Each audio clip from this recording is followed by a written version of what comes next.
IPS बन जाएगी ना, तुम्हारे माता पिता को उनके लिए तुम्हारे लिए रिश्ता नहीं ढूंढना पड़ेगा ना, दहेज इकट्ठा करना पड़ेगा। समझ हो? नुकसान हो गया है। अब वो जब काम की बात बतानी थी वो भूल जाएंगे लोग, जो खड़े होकर बतानी पड़ेगी। अब मैंने समझ लिया, अभी चुप रहो। देखो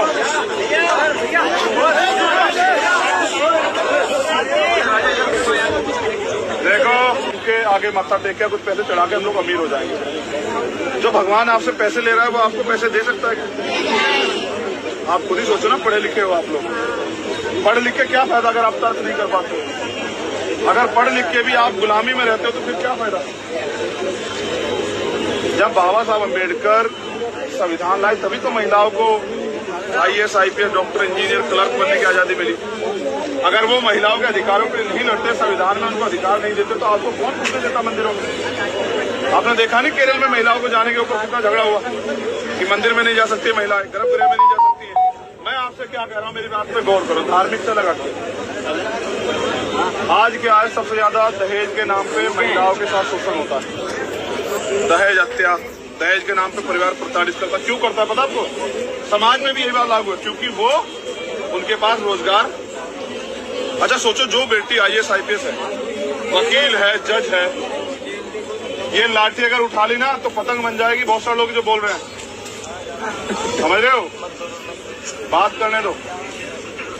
तो वो इसलिए उनके साथ ये अन्याय अत्याचार होता है। जैसे मैंने समझा कि हमारे समाज के साथ क्यों होता है, क्योंकि हम कमजोर हैं, हमको आर्थिक रूप से कमजोरी है। जब वो बहनें बेरोजगार होती हैं, ना वो डॉक्टर होती है, ना इंजीनियर होती है, ना वो क्लर्क होती है, ना वो IAS होती है, ना IPS होती है, ना पुलिस में होती है, ना किसी और विभाग में होती है, तो होता क्या है कि उनको पुरुष प्रधान देश ही समझता है। यहाँ के पुरुषों को बुरा लग जाएगा, ये महिला मेरे उस पे है, मेरी दया पे। अगर मैं कुछ ला के दे दूंगा तो ये खा लेगी, मैं जो इसको कपड़े दे दूंगा वो ये पहन लेगी, मैं जो सामान ला के दे दूंगा इसमें गुजारा कर लेगी, उसका अपना कोई जीवन इस देश में। आप ये बताओ, जितनी हमारी बहनें माएँ बैठी हैं, कभी अपनी मर्जी से आप 4 दिन के लिए घूमने गई कभी कहीं? नहीं सर। बताओ कहाँ मायके घूमने कहाँ जाती हो? बताओ। प्लेन का सफर किया तक? क्या घूमे? भाई बात सुनो, जब आपने प्लेन में नहीं घूमे तो फिर आप कहाँ घूमे बताओ? सबसे हल्की सवारी तो प्लेन ही है। देखो हल्की है तभी तो आकाश में उड़ती है, या नहीं? मैं कुछ और समझा रहा हूँ मेरी बहन, देखो। अगर आपको एक मिनट दो, अगर आप 50,000 40,000 रुपए कमाएंगे तो क्या आपको कुछ खर्च करने से पहले किसी पूछना पड़ेगा? आप अपनी सेविंग भी करो, कहीं घूमने जाओ। तो महिलाएं यहाँ क्या है, पहले तो पिता के हिसाब से चलती हैं और समाज के हिसाब से क्या पहनेंगी, कहाँ आएंगी, कहाँ जाएंगी, शादी में जाएंगी नहीं जाएंगी, किस व्हीकल पे जाएंगी, रात में किस समय निकलेंगी, दिन में किस समय, ये कौन तय करता है? पिता, भाई, समाज, यही ना? जब वो थोड़ी सी बड़ी होती है, वो शादी कहाँ करेंगी या कितनी क्लास तक पढ़ेंगी, ये कौन तय करता है? परिवार।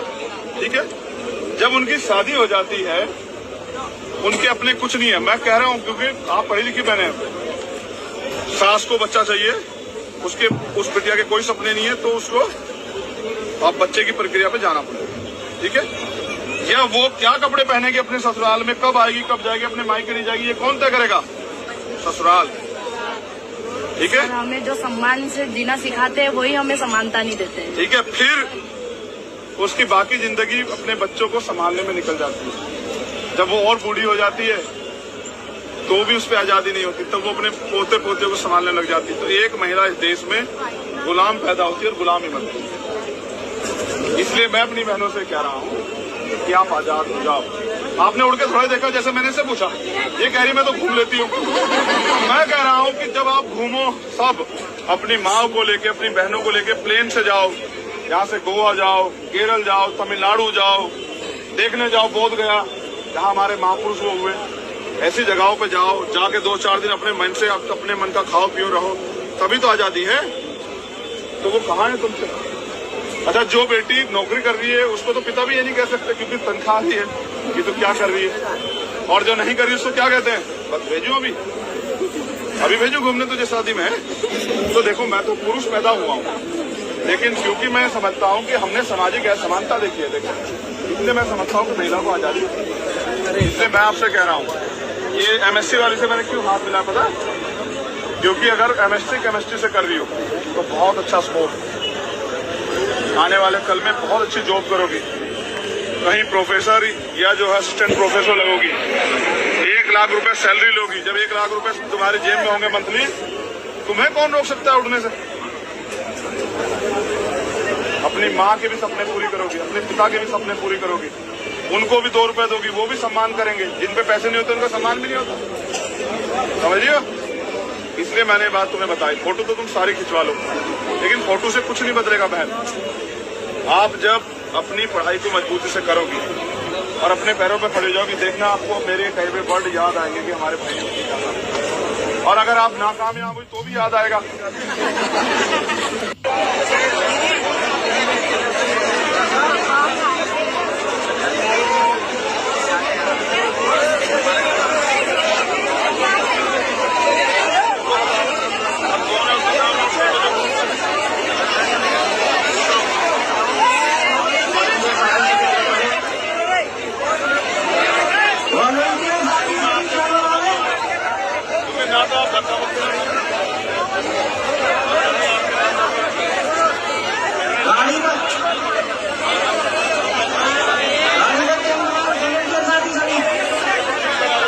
मेहनत से पढ़ाई करो, 1 साल में हम लोग मेहनत करके इतनी ताकत में चले जाएंगे कि हमारे जरिए ही सरकार बनेगी, तब हम बहनों को रोजगार देंगे सबको। कृपया सुनो, आदमी चेहरे से नहीं कर्म से सुंदर होता है। जब तुम में से कोई IAS IPS बन जाएगी ना, तुम्हारे माता पिता को उनके लिए तुम्हारे लिए रिश्ता नहीं ढूंढना पड़ेगा ना, दहेज इकट्ठा करना पड़ेगा। मेरी हो नुकसान हो गया है। अब वो जब काम की बात बतानी थी वो भूल जाएंगे लोग, जो खड़े होकर बतानी पड़ेगी। अब मैंने समझ लिया, अभी चुप रहो। देखो